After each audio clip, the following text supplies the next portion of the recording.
11장 1절로 12절에 있는 말씀을 한 절씩 서로 교독해 보겠습니다. 제가 먼저 1절 읽습니다. 그러므로 내가 말하노니 하나님이 자기 백성을 버리셨느냐? 그럴 수 없느니라. 나도 이스라엘이니요 아브라함의 씨에서 난 자요 베냐민 지파라.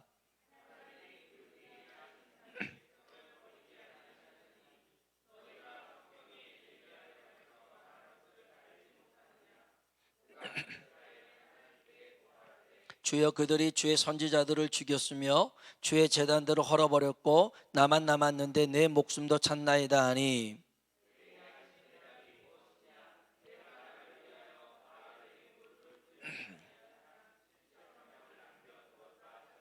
그런즉 이와 같이 지금도 은혜로 택하심을 따라 남은 자가 있느니라.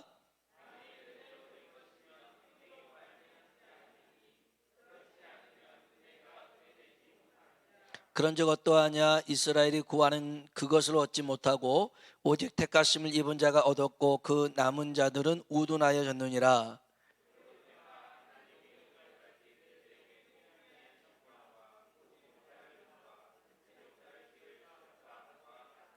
또 다윗이 이르되 그들의 밥상이 올무와 덕과 거치는 것과 보응이 되게 하시옵고,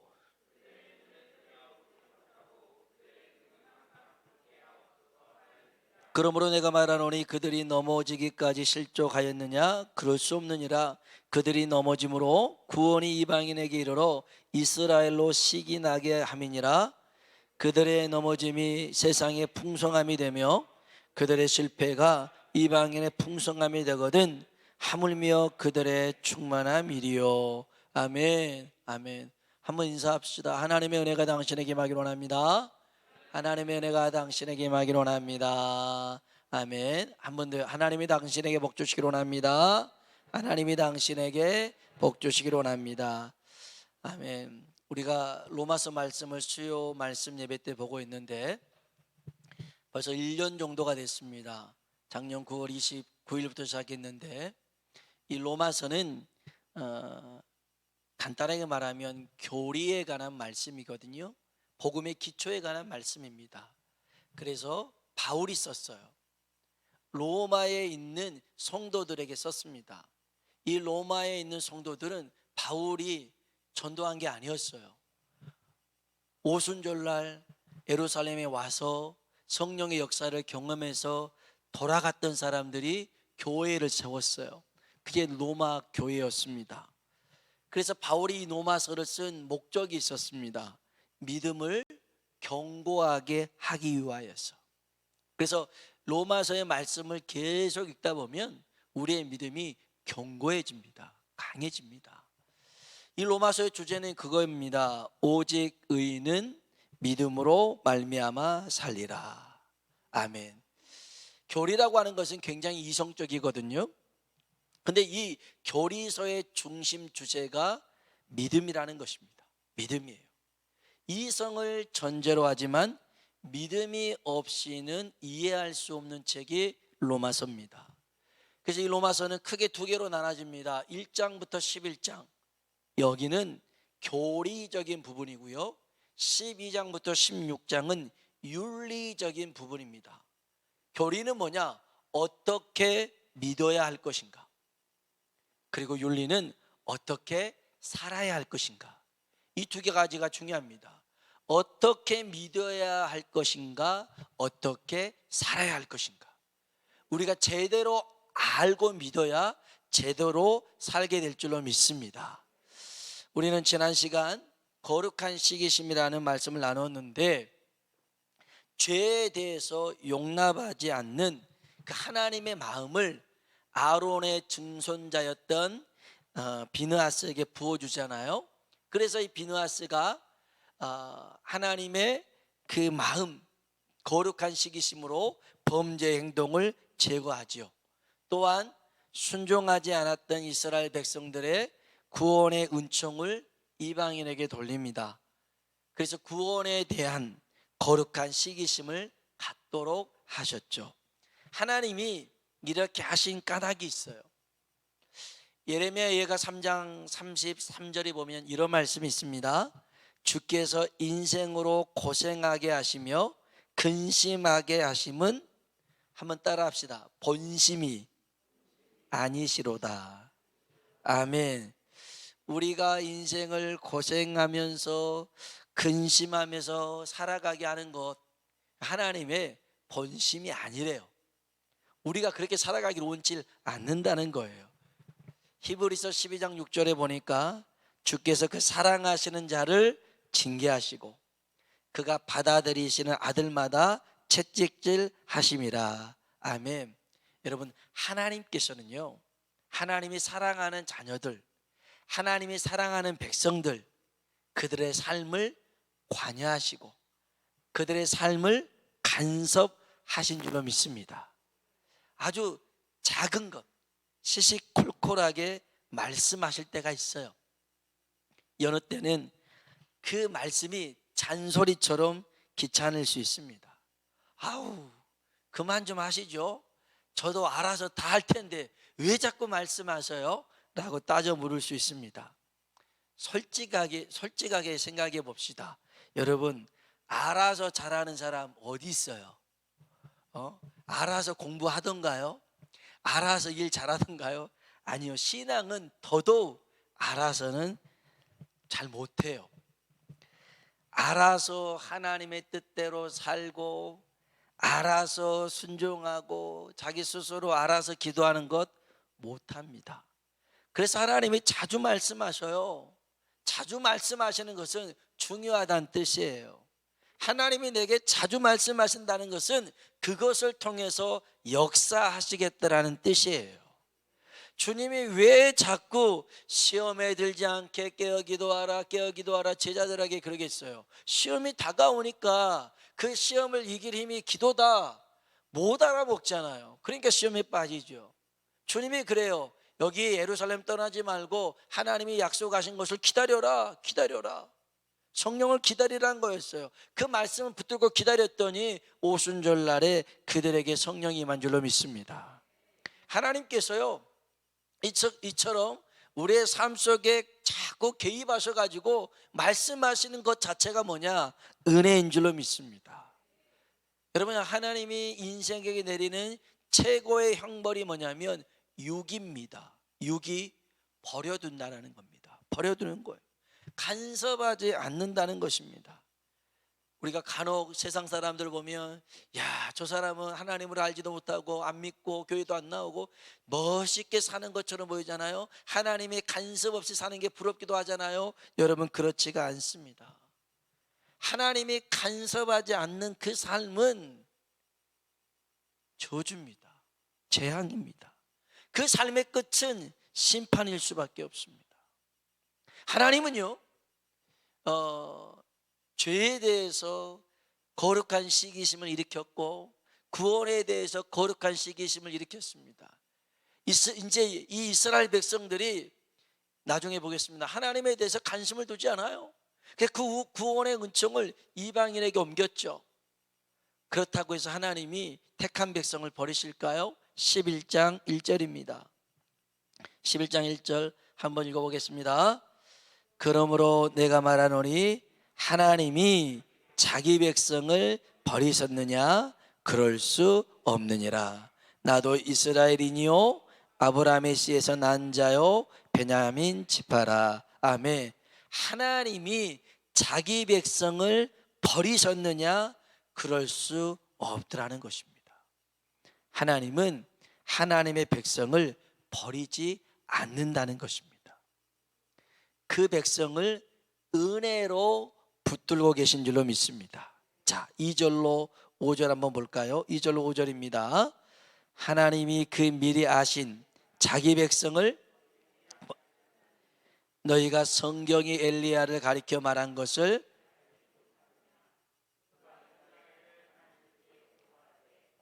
주여 그들이 주의 선지자들을 죽였으며 헐어버렸고 나만 남았는데 내 목숨도 찾나이다 하니 그에게 하신 대답이 무엇이냐?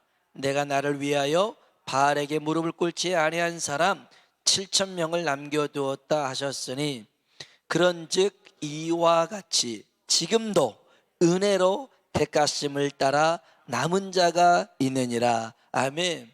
여기 5절에 지금도 하나님의 은혜로 택하심을 따라서 남은 자들이 있더라는 것입니다.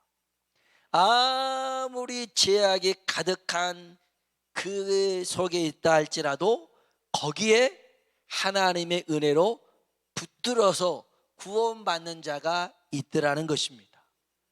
고난과 환난과 시험과 핍박이 가득해도 그 속에서도 하나님의 은혜로 남는 자가 있더라는 것입니다.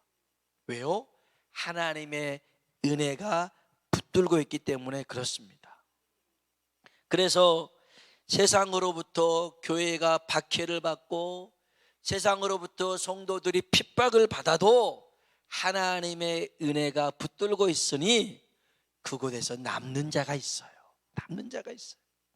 설령 교회 안에서 성도들 간에 스스로 싸우고 갈라서고 찢어지고 범죄하고 타락해도 교회가 사라지지 않는 것은 하나님의 은혜가 교회를 붙들고 있더라는 것입니다.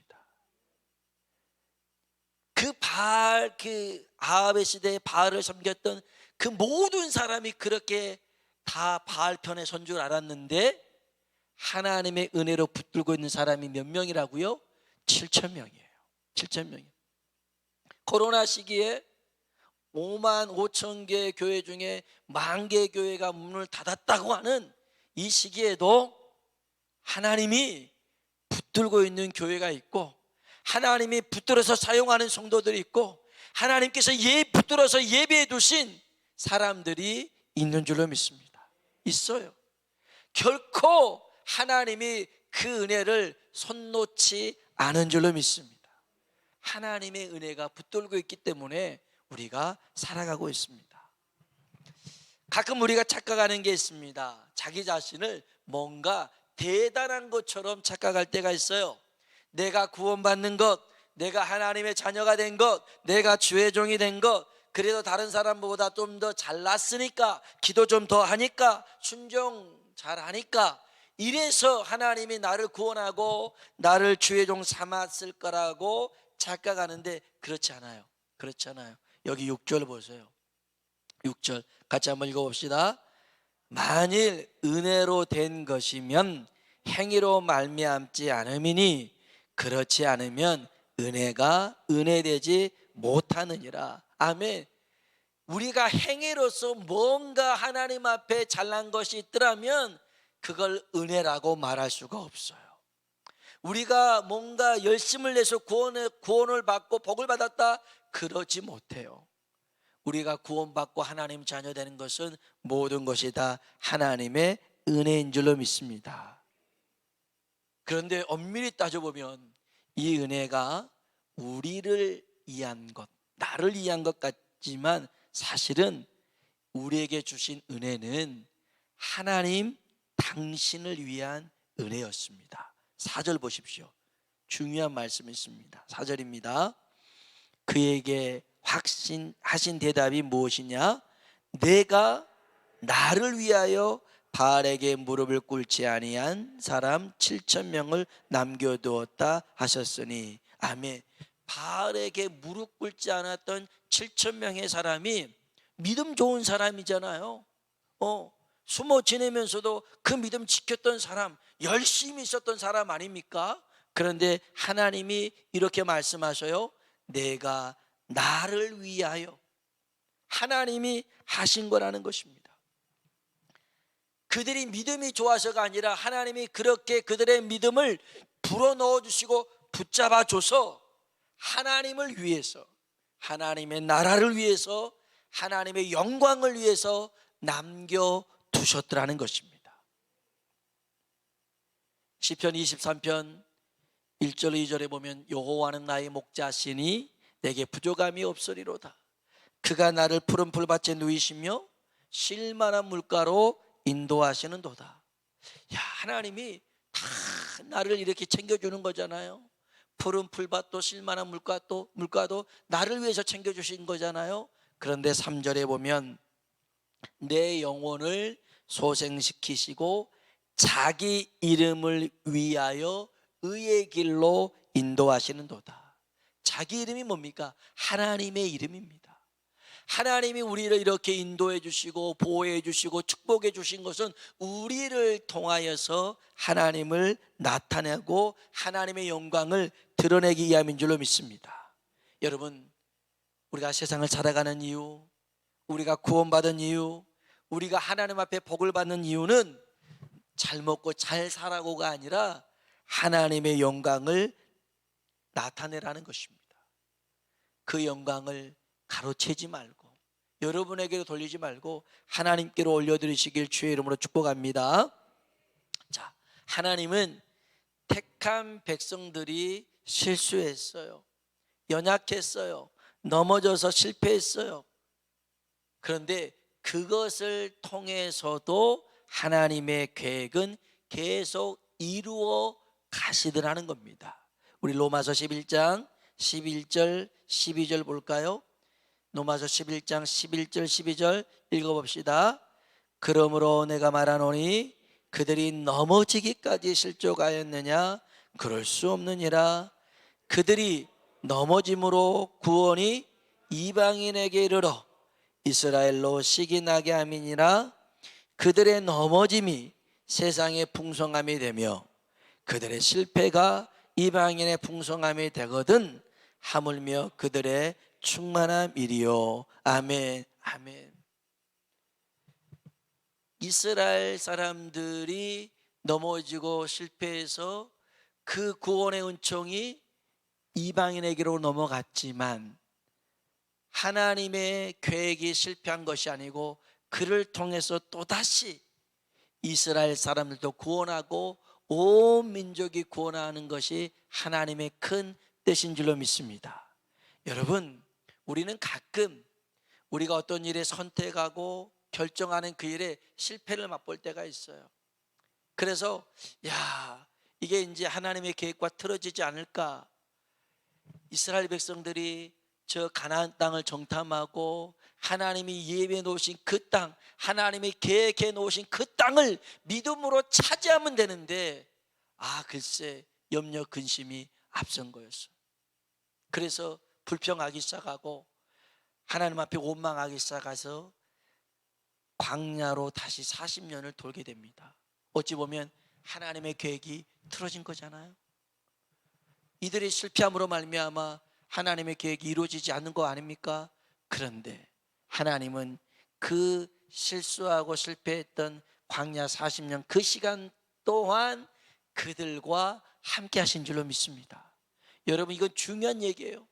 내가 설령 실수하고 실패하고 범죄하고 넘어졌다 할지라도 하나님이 너는 그래서 그 모양이구나, 내가 너를 떠나야겠구나, 이런 하나님이 아니라 그 연약함 속에 있어도 그 곁에 가서 함께 해주시는 하나님이라는 거예요. 아담을 위해서 가죽옷을 만들어 주시고 가인을 위해서 표를 주셨던 그 하나님이 죄 많은 우리를 위해서 예수 그리스도의 십자가를 허락하신 줄로 믿습니다. 그래서 우리가 살아가는 거예요. 우리가 비록 넘어졌다 할지라도요, 그 넘어짐을 통해서 하나님은 또 역사하십니다. 로마서 8장 28절에 우리가 알거니와 하나님을 사랑하는 자 곧 그의 뜻대로 부르심을 입은 자들에게는 모든 것이 합력하여 선을 이루게 된 줄로 믿습니다. 선을 이루게 돼요. 그래서 때로는 우리가 넘어짐을 당하고 실패했다 할지라도요, 하나님은 그 일을 통해서도 사용하시고 일하신 줄로 믿습니다. 사실 베드로만큼 많이 넘어진 사람 어디 있습니까? 베드로만큼 실수 많고 실패한 사람 어디 있습니까? 어느 누가 예수님을 저주하고 그런 사람 어디 있어요? 그래놓고 또다시 주의 일 할 수 있는 사람, 참 어찌 보면 베드로는 낯짝이 두꺼워요. 낯짝이 두꺼워. 참 저런 사람도 어떻게 수제자를 할 수 있을까? 그러면서 위로가 되잖아요. 우리 베드로 형님도 저렇게 넘어졌는데 나도 넘어질 수 있겠구나 하면서 또 일어설 수 있는 거잖아요.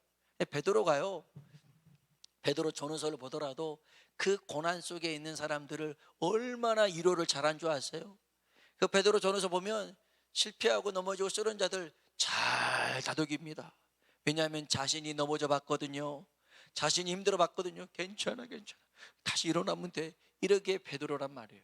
그래서 하나님이 그렇게 우리도 사용하십니다. 다윗은요, 그가 죄로 인해서 평안함을 잃어버렸어요. 범죄로 인하여서 구원의 기쁨을 잃어버렸어요. 신기합니다. 죄를 짓잖아요. 내 안에 있는 기쁨이 사라집니다. 죄 가운데 있잖아요. 그러면 평안함도 싹 없어져 버립니다. 그런 다윗이 하나님의 은혜로 나단 선지자를 통해서 죄를 지적받습니다. 그때 다윗은 그 은혜 없는 삶을 살다 보니까, 평안함 없는 삶을 살다 보니까 그게 너무 괴로웠어요. 그래서 왕의 자리를 계속 유지하게 해달라고 기도하지 않고 그 은혜를 내게 회복시켜 주십시오. 그러면서 우리에게도 그 어떤 자리보다 은혜의 자리가 귀하니 우리도 우리를 은혜의 자리로 초청하고 있는 거예요. 여러분, 하나님의 은혜가 우리를 붙들고 있기 때문에 우리가 살아가고 있는 줄로 믿습니다. 한 가지만 더 봅시다. 결정적으로 왜 이스라엘 사람들이 이 구원의 은총을 놓쳐버려서 후회하고 많은 것을 잃어버리고 뒤늦게야 찾게 되었는가? 그게 여기 7절 8절에 나와요. 7절 8절 같이 한번 읽어보겠습니다. 그런즉 어떠하냐? 이스라엘이 구하는 그것을 얻지 못하고 오직 택하심을 입은 자가 얻었고 그 남은 자들은 우둔하여졌느니라. 기록된 바 하나님이 오늘까지 그들에게 혼미한 심령과 보지 못할 눈과 듣지 못할 귀를 주셨다함과 같으니라. 아멘. 아멘. 이사야 선지자가 예언했던 말씀인데요, 혼미한 심령, 보지 못할 눈, 듣지 못할 귀라는 겁니다. 하나님의 말씀을 들어도 깨닫지 못합니다. 하나님의 역사를 보면서도 보지 못합니다. 하나님의 음성을 들으면서도 그 말씀을 듣지 못합니다. 기가 막힌 일입니다. 이 일이 실제로 예수님 당시에 나타났죠. 예수님이 기적과 능력을 베풀어도 그걸 뻔히 보면서도 믿질 않습니다. 그 말씀을 듣지 않습니다. 마음이 전혀 동요하지 않습니다. 감동되지 않습니다. 왜냐하면 그들 마음에는 다른 것으로 꽉 채워져 있었거든요. 자기 의로 채워져 있었고, 교만으로 채워져 있었고, 또 여러 세상 사랑함으로 가득 채워져 있었고, 여러분, 혼미한 심령, 듣지 못한 귀, 보지 못한 눈, 왜 이런 상황이 돼버리냐면 죄로 인하여 이런 상황이 도래했더라는 거예요. 우리 안에 우리가 자꾸 죄를 범하게 되면 아까 얘기했듯이 평안함도 잃어버리고 기쁨, 구원의 기쁨도 사라져버리고 자꾸만 하나님의 음성이 들리지 않고 하나님의 일하심을 보이지도 못하고 이 성령의 감동도 점점 무뎌지는 거예요. 그래서 오늘 우리가 하나님, 다시금 내게 은혜를 허락해 주십시오. 지금도 은혜로 나를 붙들고 있는 하나님, 이 시간 성령의 도우심으로 나의 눈을 뜨게 해 주십시오. 내가 나를 위해서 사는 게 아니라 나를 통해서 주의 영광을 나타내는 삶을 살게 해 주십시오. 구한다 하면 하나님이 우리를 통해서 놀라운 일들을 이루실 줄로 믿습니다. 오늘 그러한 사람 되길 주의 이름으로 축원합니다. 같이 한번 찬양을 불러볼까요?